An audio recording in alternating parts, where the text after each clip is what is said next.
Marcos capítulo 12. A parábola dos lavradores.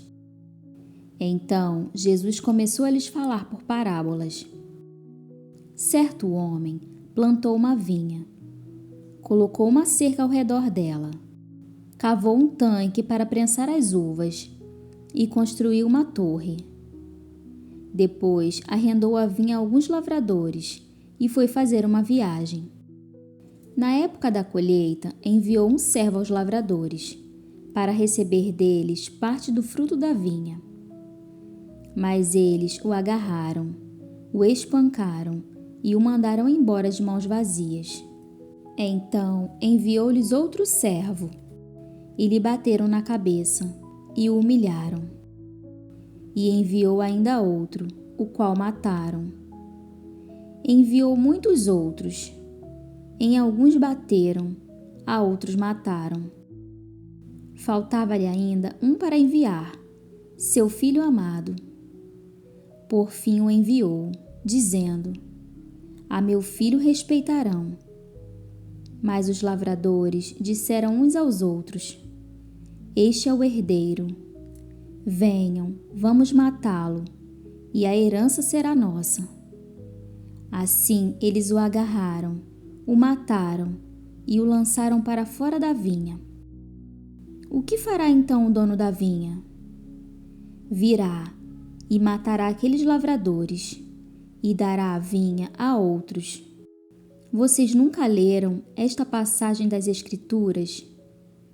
A pedra que os construtores rejeitaram tornou-se a pedra angular. Isso vem do Senhor e é algo maravilhoso para nós. Então começaram a procurar um meio de prendê-lo, pois perceberam que era contra eles que ele havia contado aquela parábola. Mas tinham medo da multidão. Por isso o deixaram e foram embora. O pagamento de imposto a César. Mais tarde enviaram a Jesus alguns dos fariseus e herodianos para o apanharem em alguma coisa que ele dissesse. Estes se aproximaram dele e disseram: Mestre, sabemos que és íntegro e que não te deixas influenciar por ninguém, porque não te prendes à aparência dos homens, mas ensinas o caminho de Deus, conforme a verdade. É certo pagar imposto a César ou não? Devemos pagar ou não? Mas Jesus, percebendo a hipocrisia deles, perguntou: Por que vocês estão me pondo à prova? Tragam-me um denário, para que eu veja. Eles lhe trouxeram a moeda, e ele lhes perguntou: De quem é esta imagem e esta inscrição? De César, responderam eles. Então Jesus lhes disse: Deem a César o que é de César, e a Deus o que é de Deus. E ficaram admirados com ele. A realidade da ressurreição. Depois, os saduceus, que dizem que não há ressurreição, aproximaram-se dele com a seguinte questão: Mestre, Moisés nos deixou escrito que se um homem morrer e deixar mulher sem filhos, seu irmão deverá casar-se com a viúva e ter filhos para seu irmão. Havia 7 irmãos. O primeiro casou-se e morreu sem deixar filhos. O segundo casou-se com a viúva, mas também morreu sem deixar filhos. O mesmo aconteceu com o terceiro. Nenhum dos 7 deixou filhos. Finalmente morreu também a mulher. Na ressurreição, de quem ela será esposa, visto que os 7 foram casados com ela? Jesus respondeu: Vocês estão enganados, pois não conhecem as Escrituras, nem o poder de Deus. Quando os mortos ressuscitam, não se casam, nem são dados em casamento, mas são como os anjos nos céus.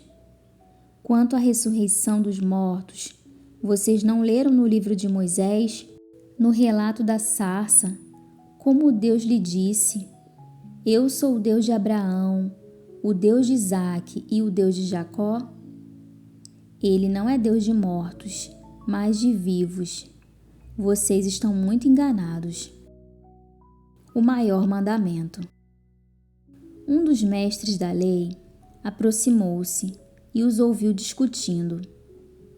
Notando que Jesus lhes dera uma boa resposta, perguntou-lhe: De todos os mandamentos, qual é o mais importante? Respondeu Jesus: O mais importante é este: Ouça, ó Israel, o Senhor, o nosso Deus, o Senhor é o único Senhor. Ame o Senhor, o seu Deus, de todo o seu coração, de toda a sua alma, de todo o seu entendimento e de todas as suas forças. O segundo é este: ame o seu próximo como a si mesmo. Não existe mandamento maior do que estes. Muito bem, mestre, disse o homem. Estás certo ao dizeres que Deus é único e que não existe outro além dele. Amá-lo de todo o coração, de todo o entendimento e de todas as forças, e amar ao próximo como a si mesmo, é mais importante do que todos os sacrifícios e ofertas. Vendo que ele tinha respondido sabiamente, Jesus lhe disse: Você não está longe do reino de Deus. Daí por diante, ninguém mais ousava lhe fazer perguntas. O Cristo é Senhor de Davi. Ensinando no templo, Jesus perguntou: Como os mestres da lei dizem que o Cristo é filho de Davi? O próprio Davi, falando pelo Espírito Santo, disse: O Senhor disse ao meu Senhor: Senta-te à minha direita, até que eu ponha os teus inimigos debaixo de teus pés. O próprio Davi o chama Senhor. Como pode então ser ele seu filho? E a grande multidão o ouvia com prazer. Ao ensinar, Jesus dizia: Cuidado com os mestres da lei. Eles fazem questão de andar com roupas especiais, de receber saudações nas praças e de ocupar os lugares mais importantes nas sinagogas e os lugares de honra nos banquetes. Eles devoram as casas das viúvas e, para disfarçar, fazem longas orações. Eles receberão condenação mais severa: a oferta da viúva. Jesus sentou-se em frente do lugar onde eram colocadas as contribuições e observava a multidão colocando dinheiro nas caixas de ofertas. Muitos ricos lançavam ali grandes quantias. Então, uma viúva pobre chegou-se e colocou 2 pequeninas moedas de cobre, de muito pouco valor. Chamando a si os seus discípulos, Jesus declarou: Afirmo-lhes que esta viúva pobre colocou na caixa de ofertas mais do que todos os outros. Todos deram do que lhes sobrava, mas ela, da sua pobreza, deu tudo o que possuía para viver.